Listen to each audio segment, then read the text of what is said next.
Olá, pessoal! Vamos então resolver algumas questões de direitos humanos e cidadania. Vamos lá. Bem rapidinho. Assinale a alternativa correta no que diz respeito à Declaração Universal dos Direitos do Homem. Em seu preâmbulo, indica o final da Primeira Guerra Mundial como marco histórico para ser desenvolvido o pensamento internacional sobre os direitos humanos. Certo ou errada? Errada essa questão. Por quê?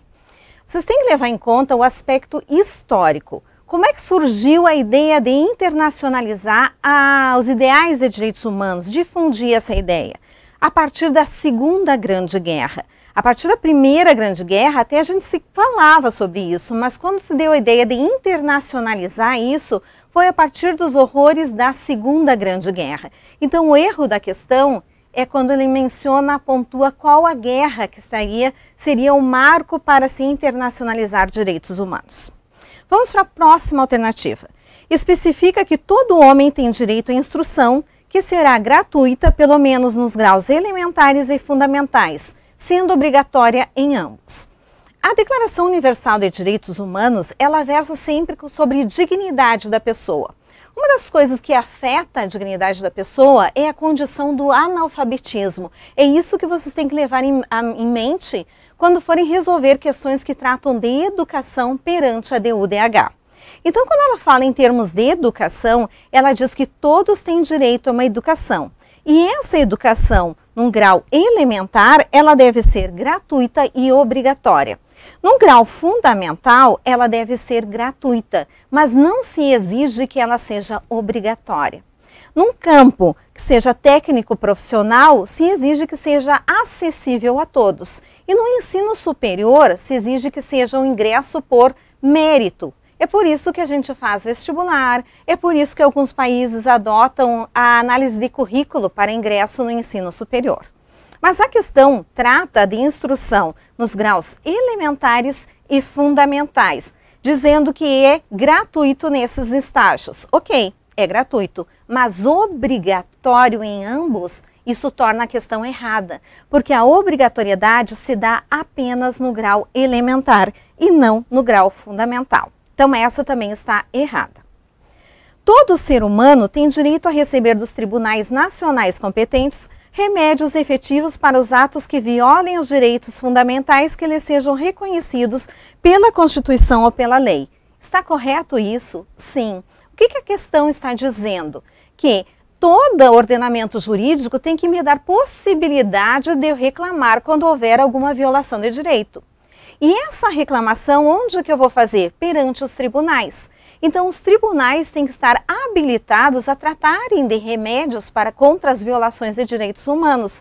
E esses remédios têm que ser efetivos, ou seja, eles têm que ter efetividade, eles têm que ser eficazes para agir contra as violações de direitos humanos. Até o momento, a questão está certinha. Vamos para as próximas. São absolutos o direito à vida e à liberdade, sendo vedadas penas ou tratamentos cruéis ou degradantes. Aqui trata do que a DUDH vê como um direito absoluto. E vocês têm que levar isso para uma prova.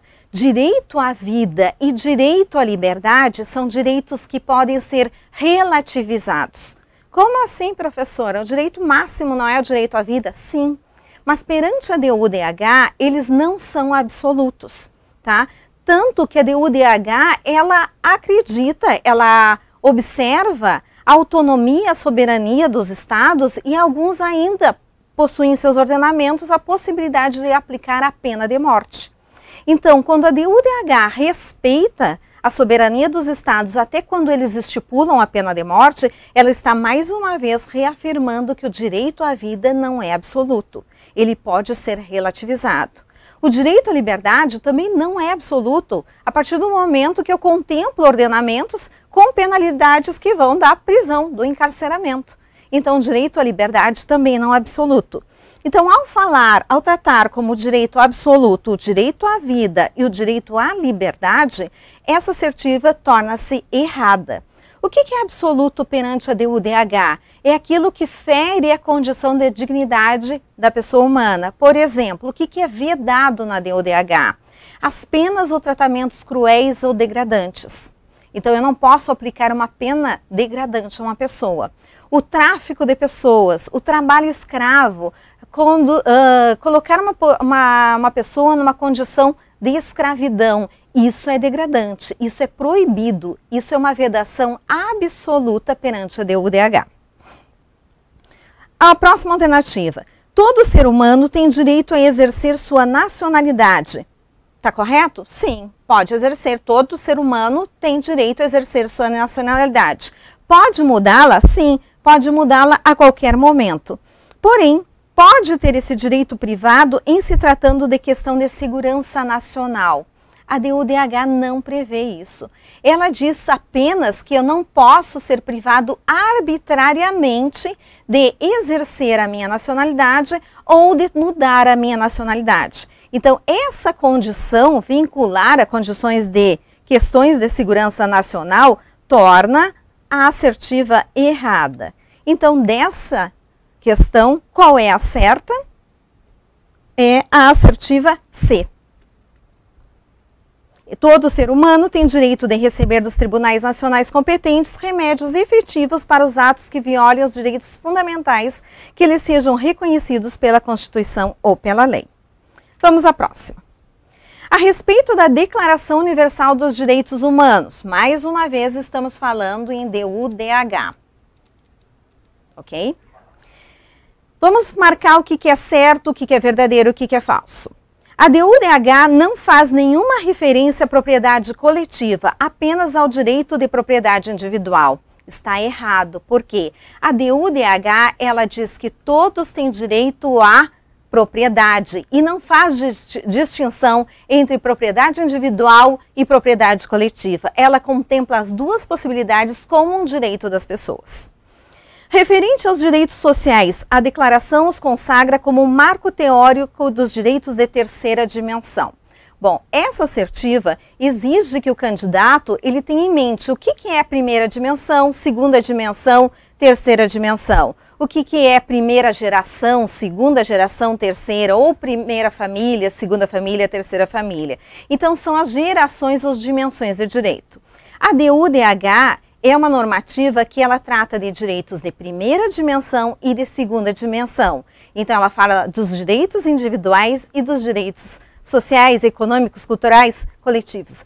Porém, quando ela fala em terceira dimensão, ela configura um marco em seu preâmbulo quando ela trata do espírito de fraternidade. Então, a DUDH, ela trata de direitos de primeira dimensão e segunda dimensão. Ela, no seu preâmbulo, ela apenas tem um marco teórico para que abordemos em novas normativas, em ulteriores tratados e ordenamentos, a terceira dimensão, quando ela fala em espírito de fraternidade. O que a assertiva falou? Ela diz que terceira dimensão seriam os direitos sociais, e não, isso está errado. Terceira dimensão é quando a DUDH fala em espírito de fraternidade. Então, faça. A declaração, apesar de consubstanciar-se em um tratado internacional formalizado entre todos os países do globo terrestre, possui natureza de recomendação, não possuindo força vinculante perante a Carta Internacional de Direitos Humanos. Quando a gente já abre o estudo da DUDH, a gente vê que ela é uma resolução. E o que é questionado estudar-se sobre isso? Resolução tem força vinculante, ou seja, obriga as pessoas a obedecerem, ou é apenas uma recomendação? Por si só, se eu for analisar o termo resolução, sim, seria apenas uma recomendação. Só que essa DUDH, ela é especial porque é uma resolução que possui uma força vinculante porque ela foi acolhida pela Carta Internacional de Direitos Humanos. A Carta Internacional de Direitos Humanos, ela fala da necessidade de observarmos os direitos humanos. Mas quem diz o que são os direitos humanos, quais são eles, é a DUDH.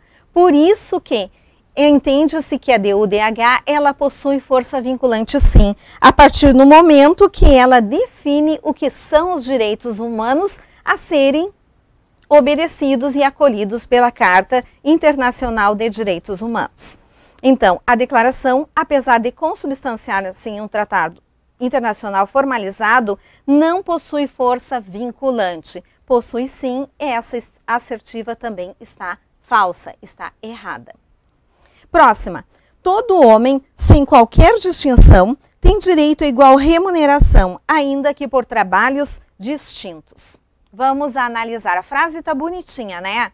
Mas qual é o pega-ratão aqui? Será que todo mundo merece a mesma remuneração? Não. O que a DUDH diz? Que toda remuneração ela deve ser justa, mas ela não diz que todo mundo deve receber a mesma remuneração. Trabalhos mais qualificados, às vezes exigem uma remuneração melhor, maior, né, do que um mais simples. E isso, nessa esfera, a DUDH não faz interferência. Ela apenas diz que deve ser remunerado o trabalho, senão vira trabalho escravo, que é vedado, e também ele deve ser justo.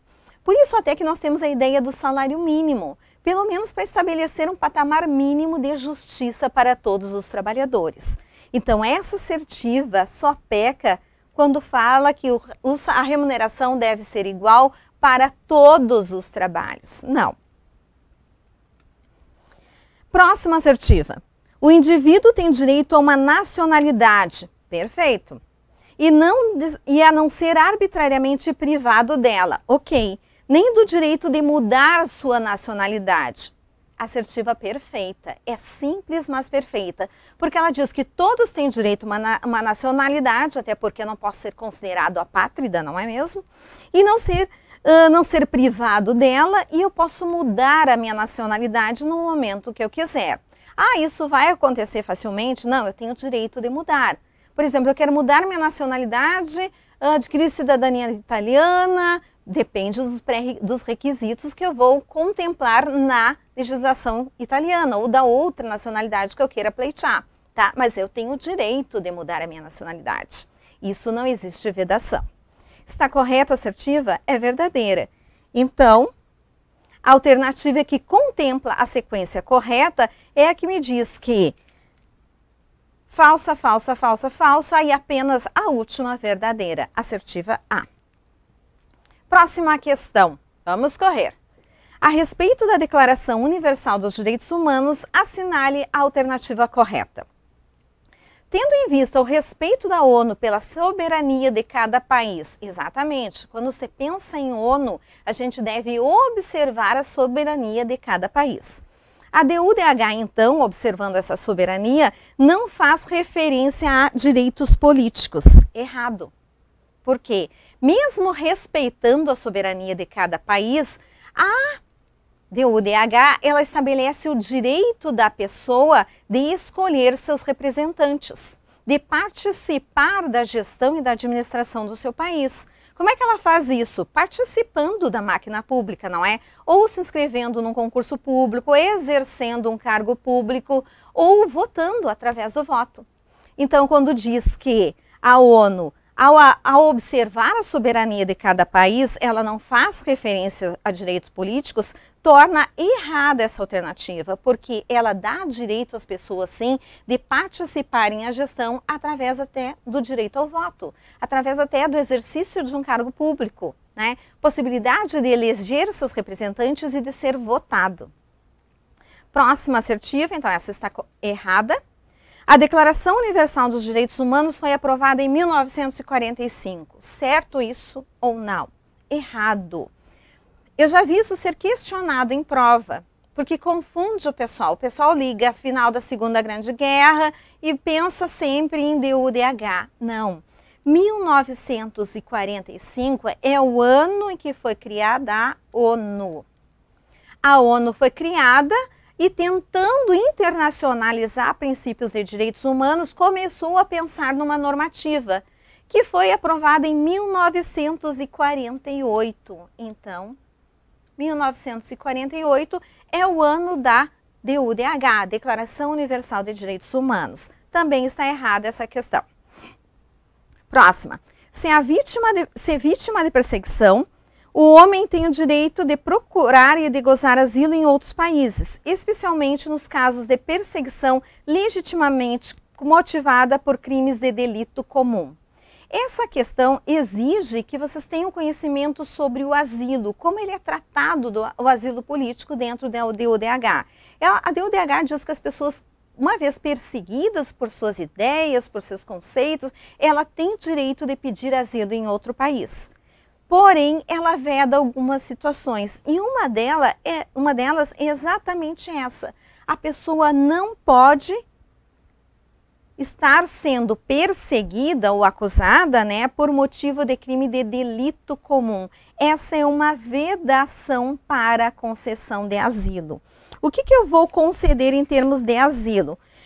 Eu não posso em termos de crimes comuns e também crimes que sejam contrários aos objetivos da ONU. Então, se eu motivar a minha perseguição nesses dois requisitos, não será concedido asilo com base nos princípios da DUDH. Então, essa assertiva também se mostra errada. A próxima. No tocante a direitos sociais, a DUDH prevê a proteção aos interesses morais e materiais de obras de produção científica, literária e artística. Está correto isso? Sim. Está no artigo 27 da DUDH, que diz o quê? Pensem assim, como é que eu vou saber se a assertiva está correta ou não? Quando eu estou falando em obras de produção científica, literária ou artística, eu não estou falando do direito de propriedade da pessoa sobre o seu livro, seus direitos autorais. Eu estou falando de cultura. E cultura, junto com educação, trabalho, saúde, segurança, compõem o rol de direitos sociais. São aqueles direitos que o Estado deve proteger, ele deve fazer, ele deve promover.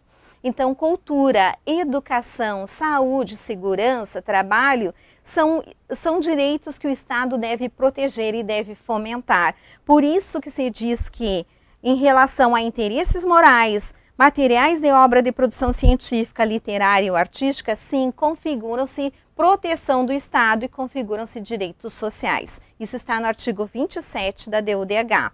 A princípio, essa é a assertiva correta. Vamos eliminar a assertiva E. No tocante a direitos políticos, a DUDH estabelece que as eleições serão honestas, perfeito. Periódicas, ou seja, eu não posso eleger uma vez uma pessoa ad eterno. Então, dentro de determinado período, eu tenho que renovar os meus representantes. Então, periódicas, perfeito. Por sufrágio universal e igual, ou seja, é para todos e eu vou eleger desde o presidente até o vereador da mesma forma, do mesmo voto. Sendo voto secreto, livre e obrigatório. Está correto isso? Tem um porém. A DUDH não fala nada sobre a obrigatoriedade do voto. Ah, mas professor, aqui você é obrigado a votar, se eu não votar eu pago até multa, eu tenho que justificar. A obrigatoriedade do voto é perante a nossa Constituição Federal. A Constituição Federal brasileira, vamos colocar assim, né, exige que o nosso voto seja obrigatório. Nem todas as constituições exigem a obrigatoriedade, mas o que se exige? Que sejam honestas, periódicas, sufrágio universal e igual, voto secreto e livre para todas as pessoas, ok? Então, essa também está errada. Qual é a certa? A assertiva D. Próxima. É correto afirmar que a DUDH, Declaração Universal dos Direitos do Homem, limita-se a contemplar o direito à vida, enquanto a Convenção Americana sobre Direitos Humanos estabelece a mesma proteção marcada desde o momento da concepção. Bom, aqui a questão ela vai tratar de um paralelo entre duas normativas, a DUDH e a Convenção Americana sobre Direitos Humanos, o famoso Pacto de São José da Costa Rica, ok? A DUDH, que traz os princípios iniciais quando a gente fala em direitos humanos, ela protege a vida. Já vimos que não é um direito absoluto, pode ser relativizado a partir do momento que eu reconheço pela soberania dos países que alguns podem aplicar a pena de morte. Mas existem também situações a respeito da pena de morte que nós já estudamos, ok?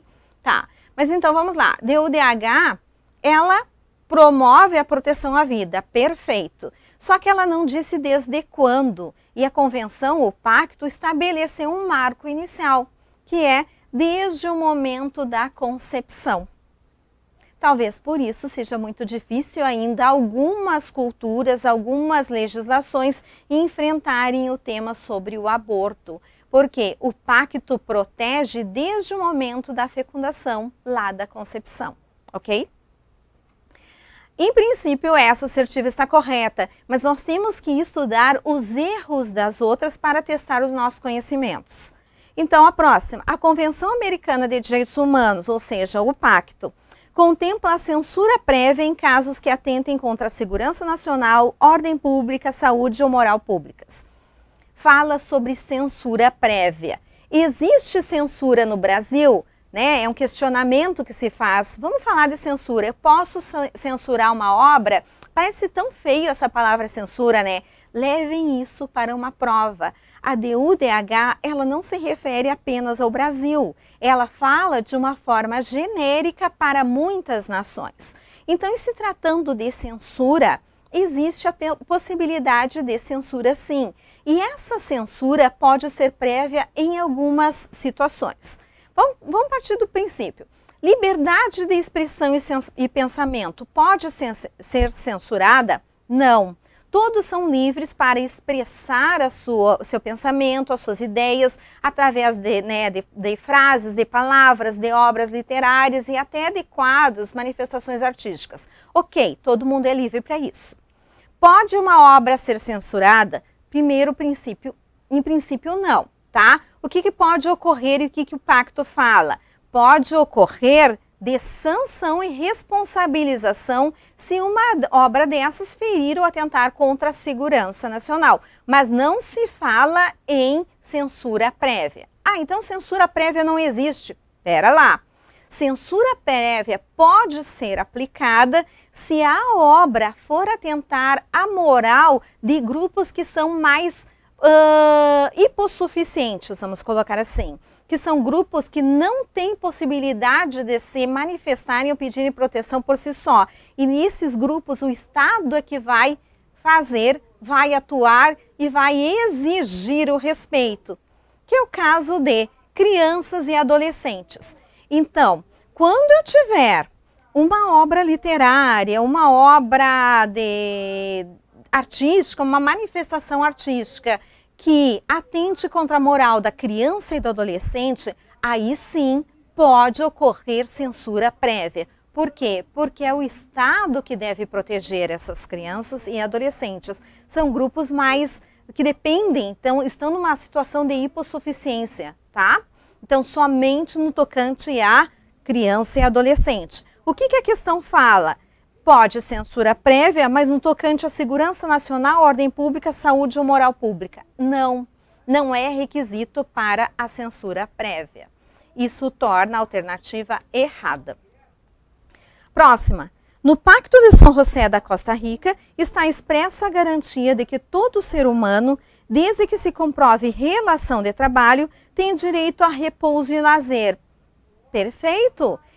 Trabalhei, eu tenho horas de descanso, eu tenho direito de no descanso ter convivência com a minha família, ir ao cinema, ir a um parque no domingo, isso está perfeito.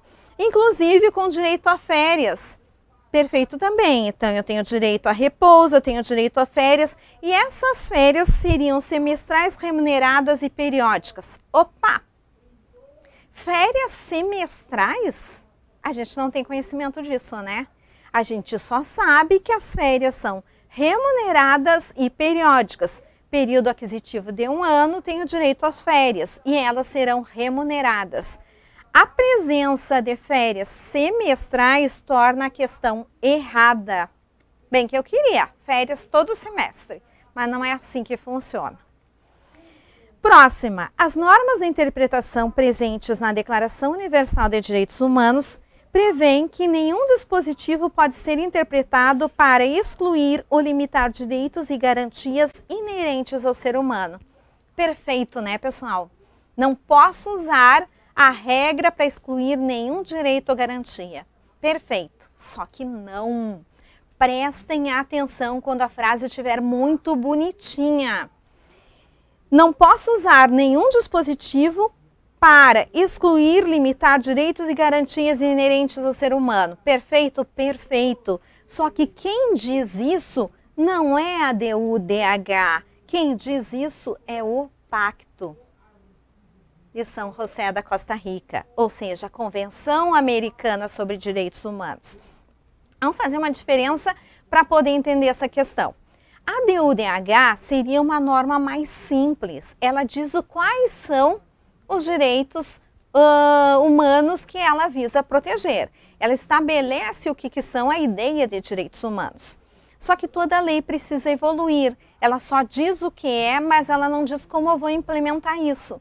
Então, normativas posteriores à DUDH foram estabelecer regras, foram estabelecer comissões, foram estabelecer até entes de fiscalização. A DUDH não faz isso, ela só diz quais são os direitos humanos.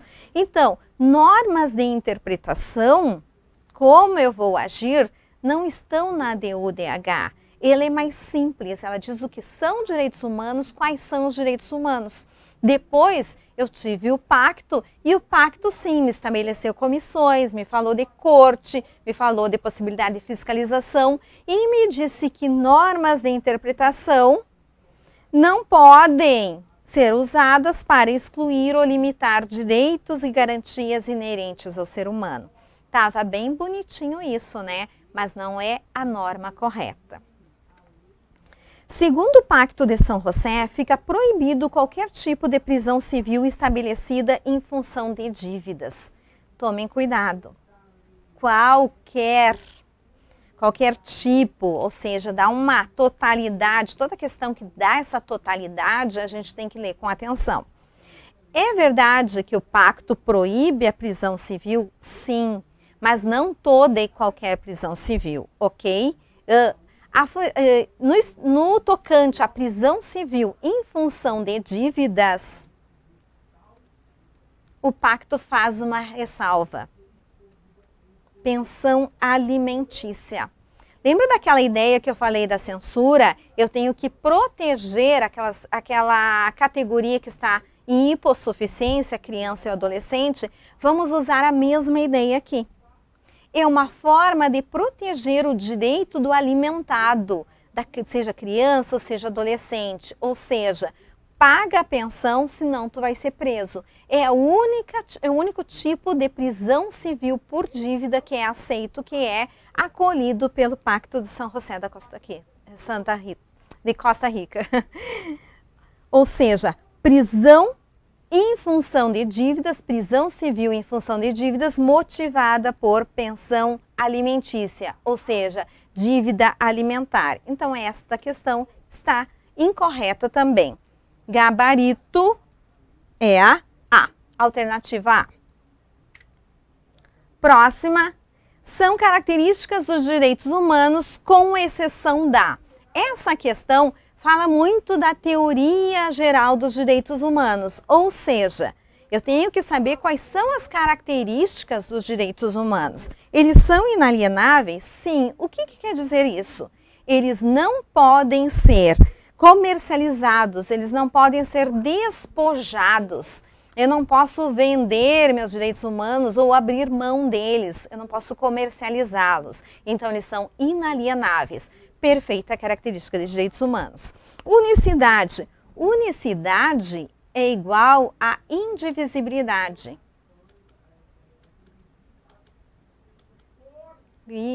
Habilidade. Letra linda, né? Professora Garrancho, tá? Unicidade é igual a indivisibilidade. O que quer dizer isso? Direitos humanos são um combo. Eu não posso repartir. Eu não posso conceder para a pessoa apenas alguns. Ah, tu ganha tal coisa, tu ganha outra. Sabe aquela historinha quando a pessoa nasceu, passou lá no guichê do céu, sabe, para ti eu vou dar simpatia, para ti eu vou dar olho azul. Não tem isso em direitos humanos. É um combo, tu ganha o pacotinho e ali estão todos os teus direitos humanos. Ou seja, eles não podem ser fracionados. É a característica de direitos humanos? Sim, a unicidade. Cuidem que às vezes em prova aparece indivisibilidade, mas não com esse meu garrancho aqui, tá? Historicidade é uma característica dos direitos humanos? Sim, tanto por isso que a gente estuda a evolução histórica dos direitos humanos, porque a gente vê, a gente aprende que eles possuem uma raiz de evolução histórica. Muitos dos direitos humanos que foram conquistados, que estão aí hoje, o próprio direito à propriedade, eles foram conquistados a partir de lutas, a partir de movimentos históricos, e eles evoluíram com a função com o passar do tempo. Por isso, falando em historicidade, por isso que a gente fala não fala tanto assim, mas a gente fala em dimensões de direitos, e não fala muito mais o termo gerações de direitos, né? Porque geração parece que é uma coisa que passou e ficou, né? Dimensão é uma coisa que vai evoluindo. Historicidade está muito ligada à evolução dos direitos. É então característica? Sim, é característica. Individualidade. Opa, a senhora falou lá em unicidade, indivisibilidade, agora está falando em individualidade. Calma. Individualidade quer dizer do ponto de vista do exercício. Direitos humanos podem ser exercidos por uma única pessoa em caráter individual? Sim, meu direito à vida, meu direito à propriedade. Então, direitos humanos possuem as características de serem individuais, sim, porque eles não precisam ser concedidos a um grupo. Por exemplo, esse direito é concedido apenas às pessoas que são alfabetizadas, ao grupo dos alfabetizados. Esse direito é concedido apenas às pessoas que possuem carro próprio, habitação própria, que têm propriedade. Não, os direitos são individuais, estão aí para todas as pessoas. É característica de direitos humanos, sim. O último, quem ficou para trás? A imutabilidade. O que quer dizer imutabilidade? É algo que é estagnado. Vocês acham que direitos humanos tratam de algo que é estagnado? Não. Por isso que a gente viu lá nos estudos aquela concepção de direito natural. Por que a gente não confere, né, a característica de direito natural aos direitos humanos? Porque direito natural é aquela ideia do que tu nasceu e é aquilo e tu não evolui mais. É aquilo que foi agregado quando o ser humano nasce. Isso é uma ideia de direito natural. A pessoa nasceu com aquilo. E não, direitos humanos têm uma característica muito de evolução e uma característica expansionista. Então eu não posso agregar a característica de imutabilidade aos direitos humanos. Basta olhar a história das mulheres. As mulheres antes eram vistas como propriedade. Depois elas não tinham nem voz e nem direito ao voto. Não é? Hoje as mulheres já possuem direito ao voto, possuem capacidade plena do exercício dos seus direitos, ok? Então, imutabilidade não é uma característica dos direitos humanos. Pessoal, revisamos aqui várias questões que vocês vão enfrentar numa prova de direitos humanos, ou seja, parte histórica, DUDH, que é muito cobrada, história da DUDH, o preâmbulo da DUDH, o Pacto de São José da Costa Rica. Encerramos aqui então a nossa revisão. Continuem com os estudos e boa sorte!